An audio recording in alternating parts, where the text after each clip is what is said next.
Welcome to the session on an AI agent for solving manufacturing problems. Let me introduce myself. So you probably noticed from the name that I'm not English, so apologies for my accent, but I'm a senior manager in Delaware, Belgium. And for the manufacturing agent, let's first start with the challenge. So it used to be the case that in a lot of manufacturing companies, you had operators working on machines for more than 10 years. So they knew the machine in and out. If there was a squeak, they actually knew what was happening. But now we see a trend where operators still stay around 2 years in a company, 3 years in a company. And so they don't have the knowledge that the operators had before. Also, machine got way more complicated, so they have more knobs to turn on and also more advanced capabilities. Quality standards for a lot of products went up, and they are pushing for a higher throughput and doing that all in lesser time. So what we noticed is that there's kind of a request for or a need for a shop floor assistant.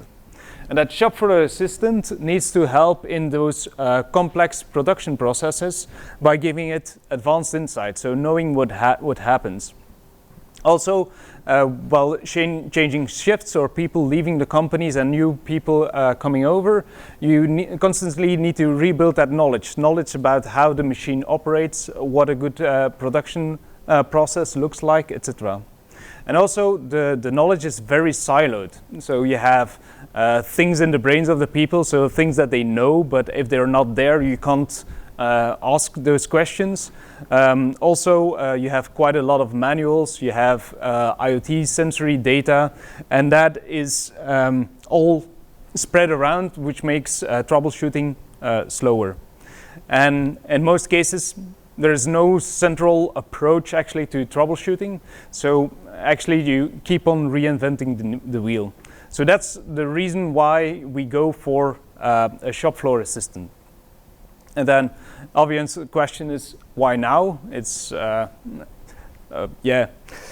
actually it's a trend that we see everywhere. So everything in this day is related to agents, and we're seeing a trend in the industry going from manual operations to completely automated operations. But it will go in a stepped approach. So first, it's assisted, so the AI is helping the person by finding the relevant documentation or doing pattern finding and giving that advice to the human. And then the next step is instructed, where the human helps the AI. So the AI is actually taking actions, but it's not completely sure or needs to be validated before it takes a next step. And the last stage is then autonomously, so that the agent works on its own. So that's the final state. Not sure if we will get there for everything, because you still need to validate certain things. But the AI that helps the human, that's actually not new. So traditional AI was actually already doing that. Think about demand forecasting. So you did a forecast of your sales for next month. The AI would give you a suggestion of what the forecast could be, and that helped you to take a certain decision.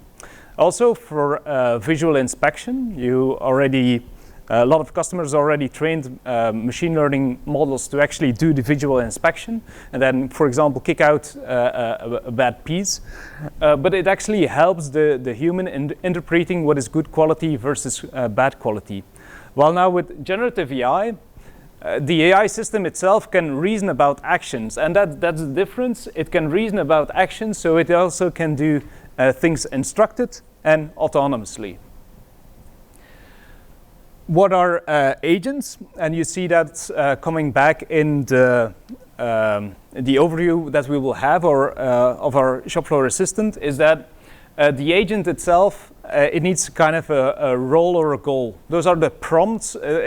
Think about a personality that you give that agent.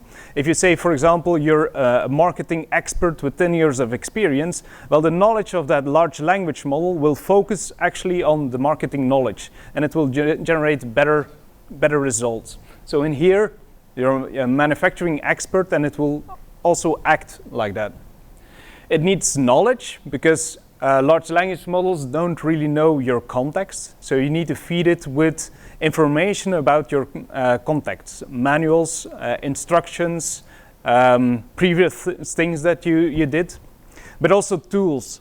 And the tools themselves are API calls, so it can call another system or interact with another system and operate on that.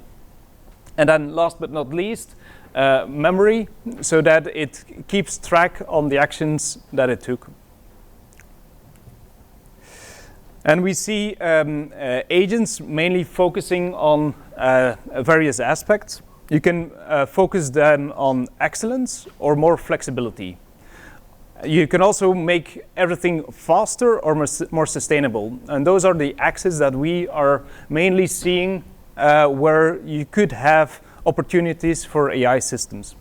Most customers are actually focusing on the excellence part, so doing things better. Could do things faster, that's productivity. You make sure that everything goes faster, or you try to do it more sustainable, doing more with less. And more with less could be your resources, like the raw resources that you do for manufacturing itself, but also free up time of people to actually focus on other things. On the right-hand side, it's more on agility, flexibility. And for that flexibility, that can be on faster adapting to changes in knowledge. So internally making sure that people get up to speed to a faster pace so that they can operate with new machines, but also sustainability of your business, making sure that you have, next to what you're now doing in your business yourself, having something that is something that you couldn't do before, let's say. But of course, the shop floor assistant is clearly in the capability, so making sure that people are more capable, faster up to speed to actually do their tasks. So that brings us to our shop floor assistant. What are the components of our shop floor assistant? So the shop floor assistant will first observe what is happening around the machine, then think about the actions to take, and then act upon those actions. On the left-hand side, you see mainly the knowledge part. On the right-hand side, mainly the actions part.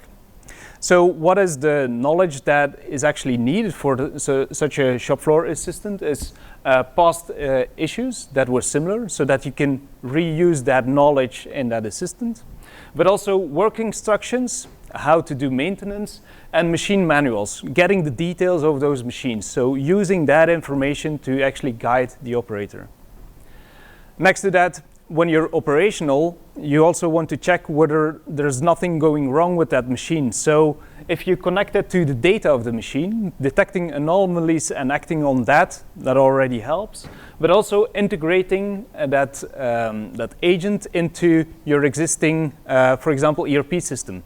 So something is going wrong, it automatically logs a maintenance order, for example, so that the operator itself can focus on what is in front of him or her and not have to skip to another screen. And then, of course, a conversational interface to make it easy to do the interaction. I didn't bring the complete setup, but this is the demo setup that we're having. So you have a screen, the scale is to mimic the IoT data, and we have a PLC there. Yeah, we couldn't use the setup of a customer, so that's why we demonstrate the demo setup, of course. And this is a small video of the setup, how it actually works. So right here, we're going to check on a certain dispenser. So it's going to the dispenser screen, and we're now producing chocolate flavored filled biscuits. On the left-hand side, you see the operations, and then the operation details of what is currently being processed. And we're now going to go to quality. So within quality, you can find the sensory data. So all the sensory data is actually coupled within that shop floor cockpit. And what we will do is that we will introduce a fault. So the scale here is actually the pressure on the dispenser. So we remove something from the scale, and you see that the pressure drops. And what happens is the agent picks this up. So there is a notification to the agent. There is an anomaly detected. Do you want me to help with this? So, and in this, it gives the information. So it's about the dispenser. It's an anomaly detected. This is the timing. And I found some potential issues related to that. Would you like me to create a maintenance order? And then the operator can just push there, create a maintenance order.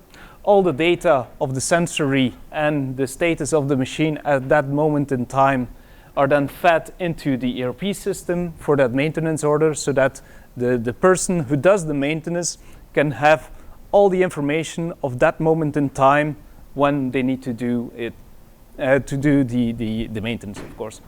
And so we're now putting it back, and everything goes back to normal, but the maintenance order was created. So in a very fast way, you actually make sure that all of the information is there. And this is how it then looks like in practice in the setup. Second one, not everything will be sensory steered. Often you also want to do actions yourself. Like, for example, I heard a strange noise or anything else, and I want to troubleshoot the machine. For troubleshooting the machine, you should pick up the work instructions to see step by step what you need to do. But here, the work instructions are inside the system. So here, for example, it was leakage, and it will guide you step by step through how to do the maintenance. And if you didn't come up to a certain solution, you can also create then a maintenance order, for example, for someone else to actually act upon that. And here we go a bit further. So here it's inside the SAP system. This is the maintenance order on the plant. You maybe made a typo there, so but it will pop up. And then machine not working, high priority when it was done, when it was started, with all the information that we had from the steps that were taken. And it's there on the knurling machine, so it knows the context of the machine when doing so. All right. So what are the benefits of that shop floor assistant? You kind of reduce downtime because it's faster to actually come to a resolution. You don't have to worry about various steps. It's also data driven, so you get the sensory data together in your maintenance order, so it's faster to react upon. It's easier to train new staff because that chat interface guides you through the various steps, so you don't have to call a supervisor or call someone to find the right maintenance orders. It's also consistent across your team, so if you change shifts, they will still do everything in the same way because they're guided. And there is a smooth integration with the ERP system, so they don't have to switch interfaces. They can still stay within the system they are. They don't have to open SAP, for example, to do input maintenance order, because to be honest, if you open SAP once or twice a year, it's pretty hard to find your way about sometimes.